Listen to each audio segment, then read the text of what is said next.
अब माननीय श्री रघुजी पन्त, समय 11 मिनेट।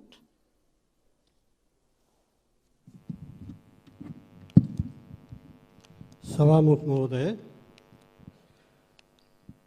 यो संसदको गरिमा, यसको आकर्षण, यसप्रति जनताको भरोसालाई निर्माण गर्नको लागि सरकारको भूमिका अत्यन्त महत्त्वपूर्ण हुन्छ। म सभामुख महोदयलाई आग्रह गर्न चाहन्छु कि यो सभा कमसेकम संसद चलेको दिन 1-1.5 घण्टा प्रधानमन्त्री र वरिष्ठ मन्त्रीहरू आएर यो प्रतिनिधि सभाको बैठकमा उपस्थिति जनाउनु भयो भने त्यसले संसदको गरिमालाई स्थापित गर्न मद्दत पुर्याउँछ। सभामुख महोदय, यो सरकारलाई हाँसी खुसी आफ्नो स्वेच्छाको मत दिने एउटा सदस्य म पनि हुँ र यो सरकारमा हाम्रो पार्टीको पनि एउटा महत्त्वपूर्ण भूमिका छ र यो सरकार यो संविधानको मातहतमा बनेको छ। भारतीय संविधानका प्रमुख निर्माता डाक्टर भीमराव अम्बेडकरले भन्नुहुन्थ्यो, संविधान केवल वकिलहरूको दस्तावेज मात्र होइन, संविधान जीवन जिउने एक माध्यम पनि हो। संविधानले हाम्रो राजनीतिलाई मात्र होइन, संविधानले हाम्रो नागरिकहरूको जीवनलाई पनि प्रभावित गर्न सक्छ। त्यसैले म यो संविधानको आधारभूत मान्यता विरुद्ध नजान सरकारका मन्त्रीज्यूहरूको ध्यान आकर्षण गराउन चाहन्छु। मैले राष्ट्रिय सभामा प्रधानमन्त्रीले बोलेको सुने। उहाँले भन्नुभयो, एकजना मन्त्रीले बोलेको कुराको सन्दर्भ आएपछि मन्त्रीले संहिता विरुद्ध बोल्न मिल्दैन, संविधानका धारणाहरू विरुद्ध बोल्न मिल्दैन। प्रधानमन्त्रीले भाषण गरेको भोलिपल्ट शहरी विकास मन्त्रीज्यूले चितवनमा गएर भन्नुभयो, आफ्नो पार्टीले संहिता स्वीकार नगरेको दाबी गर्नुभयो। उहाँले संहिता र गणतन्त्र विरुद्ध अभिव्यक्ति दिने कानुन मन्त्रीलाई स्पष्टीकरण सोध्ने प्रधानमन्त्री पुष्पकमल दाहाल प्रचण्डले चेतावनी दिए पनि राप्रपाले त्यसलाई नमान्ने चेतावनी दिनुभयो।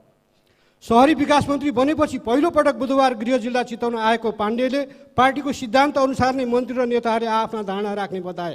हाम्रो पार्टीको अडान छ, हामीले संहिता स्वीकार गरेका छैनौँ, राजतन्त्रबारे हामीले कुराकानी गरेका छौँ, धर्मनिरपेक्षतालाई विरोध गरेका छौँ, हाम्रो अडान यथावत छ। जुन किसिमले हामीले सोचेका छौँ त्यही अनुसार अघि बढ्ने लक्ष्य छ। यो 12 माघको यो रिपोर्ट 12 माघको नयाँ पत्रिकामा छ। म के मात्रै भन्न चाहन्छु सभामुख महोदय भने, हाम्रो यो सरकारको बारेमा हाम्रो संविधानले के भन्छ, मन्त्री परिषदको बारेमा के भन्छ। धारा 74 को धारा 75, संविधानको धारा 75 मा कार्यकारिणी अधिकार, नेपालको कार्यकारिणी अधिकार यो संविधान र कानुन बमोजिम मन्त्री परिषदमा निहित हुनेछ। 2, यो संविधान र कानुनको अधीनमा रही नेपालको शासन व्यवस्थाको सामान्य निर्देशन र सञ्चालन गर्ने अभिभार मन्त्री परिषदमा रहनेछ। अर्थात् यो संविधान र कानुनको अधीनमा रहेर मन्त्रीहरूले आफ्नो गतिविधिलाई, आफ्नो अभिव्यक्तिहरूलाई अगाडि बढाउनु पर्दछ। र यो संविधानको प्रस्तावनामा भनिएको छ, संविधानको प्रस्तावनामा के भनिएको छ भन्दाखेरि बहुजातीय, बहुभाषिक, बहुधार्मिक, बहुसांस्कृतिक तथा भौगोलिक विशेषतालाई आत्मसात गरी विविधता बीचको एकता, सामाजिक सांस्कृतिक ऐक्यबद्धता, सहिष्णुता र सद्भावलाई संरक्षण एवं प्रवर्धन गर्दै वर्गीय, जातीय, क्षेत्रीय, भाषिक, धार्मिक, लैङ्गिक विभेद र सबै प्रकारका जातीय छुवाछुतको अन्त्य गरी आर्थिक समानता, समृद्धि र सामाजिक न्याय सुनिश्चित गर्ने समानुपातिक, समावेशी र सहभागितामूलक सिद्धान्तका आधारमा समतामूलक समाजको निर्माण गर्ने सङ्कल्प गर्दै सङ्घीय लोकतान्त्रिक गणतन्त्रात्मक शासन व्यवस्थाको माध्यमद्वारा दिगो शान्ति, सुशासन, विकास र समृद्धिको आकाङ्क्षा पुरा गर्न संविधान सभाबाट पारित गरी यो संविधान जारी गरेका छौँ।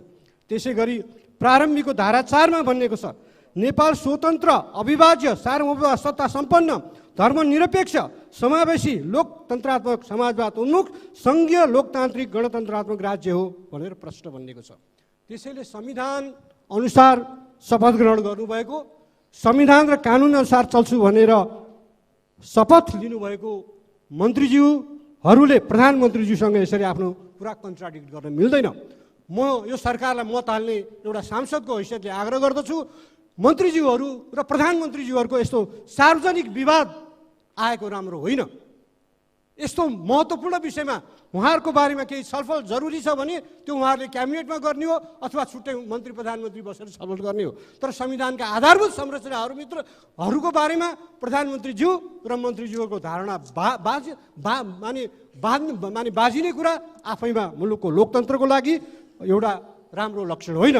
सभामुख महोदय, भर्खरै हामीले पाकिस्तानी तालिबानीहरूले पड्काएको अनुमान गरेको बम विस्फोट देख्यौँ नमाज पढ्ने बेलामा। त्यस्तो महत्त्वपूर्ण घडमा बम पड्काएर हजारौँ के अरे 25-30 जनाभन्दा बढ्ता मान्छेहरू मारिएको छ। पाकिस्तान भन्दाखेरि के भन्नेको थियो भन्दाखेरि धर्मको आधारमा मुस्लिमहरूलाई छुट्टै देश चाहिन्छ धर्मको आधारमा भन्नेको थियो। तर आज त्यो पाकिस्तानमा दिनौँ बम पड्किन्छ। सुन्नीले सियालाई मार्छन्। केही वर्ष पञ्चायतकालमा हामी हिन्दुस्तान जाँदा भारत जाँदा के देख्थ्यौँ भन्दाखेरि त्यहाँको स्वतन्त्रता त्यहाँको एउटा लोकतान्त्रिक अवस्था हेरेर हामी दङ्ग पर्थ्यौँ। तर आज नेपाललाई गर्व गर्नुहोस्, भारतका पत्रकारहरू आउँदा नेपालमा हामी जुन खुला, जुन शान्त, जुन सामञ्जस्यता, जुन धार्मिक सहिष्णुता पाउँछौँ त्यो हाम्रो देशले गुमायो। त्यो लोकतन्त्र गुमायो, त्यो धार्मिक सहिष्णुता गुमायो। आज बहुसङ्ख्यक हिन्दूहरू एकातिर भएर मुस्लिमहरू सडकमा कुटिन्छन्, बाटोमा कुटिन्छन्, ट्रेनमा कुटिन्छन्, तर तिनीहरूलाई कारबाही हुँदैन। त्यसैले म के भन्छु भन्दाखेरि धर्मलाई आफ्नो जीवनशैलीमा ढालौँ, हाम्रो आफ्नो स्वतन्त्रताको कुरा हो। तर यदि धर्मलाई हामीले राजनीतिक एजेन्डा बनायौँ भने हामी छिमेकमा हेरौँ, न पाकिस्तान शान्त छ, न बङ्गलादेश शान्त छ, न हिन्दुस्तान शान्त छ। त्यसैले हामीले हाम्रो संविधानले मार्गनिर्देशन गरेको बाटोबाट विचलित हुनु हुँदैन। झन् यस्ता धारणा संविधानले निर्देश गरेका यस्ता धारणाहरूको बारेमा मन्त्री भएर क्याबिनेटमा बसेर यदि राय बजाउन थाल्छौँ भने यसले देशलाई कुन बाटोमा लैजाने हो भन्ने भ्रम उत्पन्न गर्दछ। म फेरि भन्छु, यो मैले मत हालेको सरकार हो। राप्रपाको आफ्नो विचार होला, त्यो दलले आफ्ना विचारहरू भन्न सक्छ, त्यसका सांसदहरूले बोल्न सक्छ। तर क्याबिनेटमा बसेर मन्त्री परिषदमा बसेर यसरी संविधानको बर्खिलाफ बोल्ने कुरा यो संविधानको विपरीत कुरा हो। यसले लोकतन्त्रलाई कमजोर बनाउँछ। यसैले यसमा म सरकारको गम्भीर ध्यान आकर्षण गर्न चाहन्छु, मन्त्रीज्यूहरूको गम्भीर ध्यान आकर्षण गर्न चाहन्छु। यति बेला संसारको राजनीति विचारविहीन भएको छ। धार्मिक राइटिजम अर्थात् रिलिजियस राइटिजम संसारभरि बढेको छ। त्यो बाटो अशुद्ध भनेको हाम्रो नेपाल हो। हाम्रो नेपालको हिन्दुत्व पनि गजब छ। भारतको दशहरा जस्तो हाम्रो दसैँ हुँदैन। भारतको दशहरामा छुट्टै हुन्छ, हाम्रो दसैँको टेस्ट छुट्टै छ। त्यहाँ जनजातिको स्वाद भेटिन्छ, त्यहाँ तराईको स्वाद भेटिन्छ। हामी जसरी मिलेर बसेका छौँ, हिन्दू बौद्ध यी माने इस्लाम मान्नेहरू होइन, बौद्ध धर्म मान्नेहरू, किराँत धर्म मान्नेहरू, यसलाई जोगाउँ, यो धर्मको सहिष्णुतालाई जोगाउँ सभामुख महोदय। किन भन्दाखेरि यो धार्मिक अन्धविश्वास, धार्मिक द्वन्द्वले आज संसारलाई विभाजित गरिरहेको छ। आज हिन्दू आज संसारमा विवादको विषय बनेको छैन। तर आज इस्लाम र क्रिस्चियनिटीको बिचको द्वन्द्वले संसारलाई आक्रान्त पारेको छ। म निश्चय नै पनि राप्रपाका कतिपय साथीहरूले बोल्नुहुन्छ क्रिस्चियनिटी बढ्यो, त्यो चिन्ता ममा पनि छ। किनभने त्यो धर्मले त्यसरी विस्तार भएको। दक्षिण अफ्रिकाका स्वतन्त्रता सेनानी फादर डेसमन्ड टुटुले एकचोटि भन्नुहुन्थ्यो, हाम्रो देशमा गोराहरू आए, उनीहरू आउँदा उनीहरूको हातमा बाइबल थियो, केही थिएन, उनीहरूको हातमा बाइबल थियो। उनीहरूले हामीलाई भने जिसस क्राइस्टको नाममा आँखा चिम्ल। हामीले आँखा चिम्ल्यौँ, आँखा खोलेर हेर्दा हाम्रो जमिन उनीहरूको हातमा थियो, बाइबल हाम्रो हातमा थियो, जमिन उनीहरूको हातमा छ। र यही तरिकाले नेपालमा क्रिस्चियनिटीलाई बलजफ्ती बढाउने एउटा आर्थिक लगानी गरेर बढाउने काम चलिरहेको छ। यसलाई मन्त्रीजीहरूले धार्मिक एजेन्डा बनाउने होइन, यसलाई रोक्न तपाईँहरू क्याबिनेटमा हुनुहुन्छ, उपप्रधानमन्त्री हुनुहुन्छ, मन्त्री हुनुहुन्छ, त्यहाँ ल्याउनुहोस् न। कस्तो कानुन ल्याएर रोक्ने हो धार्मिक यो बलजफ्ती प्रलोभनमा पारेर धार्मिकबाट गरिब चेपाङहरूलाई, थामीहरूलाई, गरिब बस्तीहरूमा गएर तामाङहरूलाई, अरू जातका मानिसहरूलाई पनि पैसाको प्रलोभन दिएर क्रिस्चियन बनाउने जुन प्रक्रिया चलेको छ त्यसलाई रोक्न अहिलेको कानुन पर्याप्त छैन भने कानुन ल्याउनुहोस्। तर धर्मनिरपेक्षताले यो क्रिस्चियनिटी बढाएको होइन। धर्मनिरपेक्षताले सबै धर्मलाई समानताको अनुभूति दिएको छ, सबैलाई हामी बराबर भन्ने अनुभूति दिएको छ। त्यसैले यो संविधानको जुन संरचना छ, यो संविधानले निर्देश गरेका जुन मार्गहरू छन्, ती मार्गहरूबाट हामी विचलित भयौँ भने हामी पनि त्यो धार्मिक द्वन्द्वमा फस्न सक्छौँ, हामी पनि धार्मिक अन्धतामा जान सक्छौँ। सभामुख महोदय, धर्मको इतिहास हेर्दाखेरि धर्मले जोडेको छ, धर्मले तोडेको छ। धर्मले सम्हार गरेको छ। हामी इतिहास पढ्दाखेरि देख्छौँ धर्मका लागि धेरै युद्धहरू भएका छन्। तर हाम्रो देशबाट जन्मेको, हाम्रो देशका एकजना सपुतले निर्माण गरेको बुद्धिज्म आज संसारमा शान्तिको एउटा चाहिँ बाटो देखाउने एउटा सूत्र बनेको छ, एउटा माध्यम बनेको छ। त्यसरी शान्तिको बाटो देखाउने, त्यसरी धार्मिक सहिष्णुताको बाटो देखाउने, त्यसरी समदर्शिताको बाटो देखाउने, त्यसरी सामञ्जस्यताको बाटो देखाउने बुद्ध जन्मेको यो देशमा हामीले कुनै विशेष धर्मलाई काखी चाप्नुपर्ने जरुरी छैन। 80% हाराहारीमा हामी हिन्दू छौँ। नेपाल अहिले पनि वास्तवमा भन्ने हो भने संविधानले धर्मनिरपेक्षता घोषणा गरे पनि अहिले पनि एउटा हिन्दूहरूको बहुलता भएको, हिन्दूहरूको प्रभाव भएको देश हो। यो प्रभावमाथि हामी हिन्दूहरूले नि बुझ्नुपर्छ। डाक्टर भीमराव अम्बेडकर कुनै बेला हिन्दू नै थिए, उनले बौद्ध धर्म अङ्गीकार गरे। किन गरे भन्दा जब हिन्दूले समान अधिकार दिँदैन, जीवनभन्दा ठुलो धर्म हुँदैन। सभामुख महोदय, जीवनको लागि धर्म हो, धर्मको लागि जीवन होइन। र उनले के भने भन्दाखेरि जब मलाई अछुत भनेर, दलित भनेर मलाई मन्दिरमा जान दिँदैन, मलाई बाहुन सर मानिँदैन भने म यो धर्ममा किन बस्ने भनेर उनले बौद्ध धर्म अङ्गीकार गरे। हामी हिन्दूहरू भन्छौँ आफूलाई, हामीहरूले के बुझ्नुपर्छ भने हामीले हाम्रो धर्ममा सुधार गर्न जरुरी छ, रिफर्म गर्न जरुरी छ। अहिले पनि नेपालमा दलितहरूलाई कतिपय मन्दिरमा बस्न नदिने, समान व्यवहार नगर्ने जुन एउटा प्रक्रिया छ, जुन जातीय असमानता छ, यो असमानता कायम रह्यो भने यही असमानता रूपी पालबाट पसेर नेपाललाई धार्मिक रूपान्तरण गर्ने, आफ्नो एजेन्डामा लैजाने, धर्म परिवर्तनको एजेन्डामा लैजाने दुष्प्रयत्न हुनसक्छ, जुन चलिरहेको छ।